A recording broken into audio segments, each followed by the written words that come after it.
En una planta de producción hay compresores que producen aire comprimido,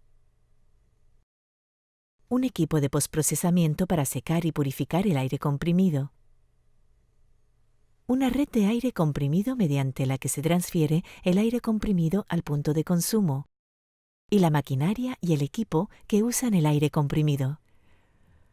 ¿Cómo funciona el control tradicional del modelo de cascada? En el modelo tradicional, los compresores se monitorean y controlan con los sensores de presión internos de los compresores. Los sensores se sitúan en función de los compresores, de forma que los compresores van iniciándose gradualmente a medida que disminuye la presión.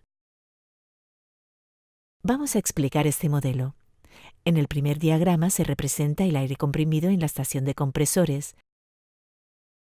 El eje vertical es el nivel de presión y el eje horizontal es el consumo de aire comprimido. En el segundo diagrama se muestra la pérdida de presión causada por el postprocesamiento y por la red de aire comprimido. La caída de presión aumenta en proporción al consumo de aire. En bajo consumo, la caída de presión puede ser únicamente de 0,1 bar, pero en consumo máximo, la caída de presión puede ser incluso de 1 bar. Esto sucede especialmente si los filtros están sucios y la red es demasiado pequeña. El diagrama final muestra el nivel de presión de la planta de producción en el punto de consumo del aire comprimido. El sistema de aire comprimido debe ser diseñado de tal manera que la red de aire comprimido mantenga el nivel mínimo de presión requerido en todas las situaciones. En el ejemplo, la línea verde representa el nivel de presión mínima que requieren los acondicionadores. En la figura se muestran los valores límite de operación de los compresores. Por ejemplo, el compresor 1 empieza a producir aire comprimido con una presión de 7,5 bar y deja de producirlo con una presión de 7,75 bar. Cuando el consumo de aire comprimido es menor que la capacidad del compresor 1, puede producir suficiente aire comprimido por sí mismo. Cuando el consumo de aire aumenta y la producción del compresor 1 no es suficiente para mantener la presión, el siguiente compresor se inicia en función de su ajuste de presión.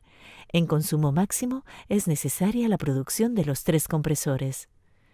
Como resultado, el nivel de presión en la sala de compresores es alto en bajo consumo de aire y disminuye cuando el consumo de aire aumenta. Aparte de esto, el postprocesamiento y la red causan pérdidas de presión, por lo que la variación de la presión se refleja en el punto de consumo. Los ajustes de presión de los compresores deberán situarse a un nivel suficientemente alto para asegurar un nivel de presión mínimo en máximo consumo. Como resultado, en la red de aire comprimido casi siempre existe un nivel de presión innecesariamente alto. Las plantas de producción suelen mantener un alto nivel de presión, de modo que no se produzcan problemas en la producción. Un nivel innecesariamente alto de presión es un derroche de energía. La energía se desperdicia de 2 formas.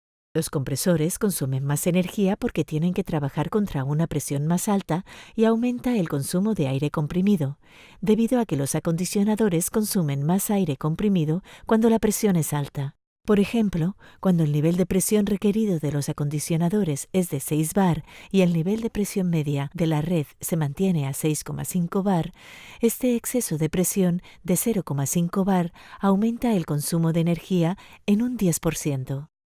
¿Cómo funciona Sarlen Balance? Sarlen Balance mide la presión de la estación de compresores y al menos de un punto de la red de aire comprimido.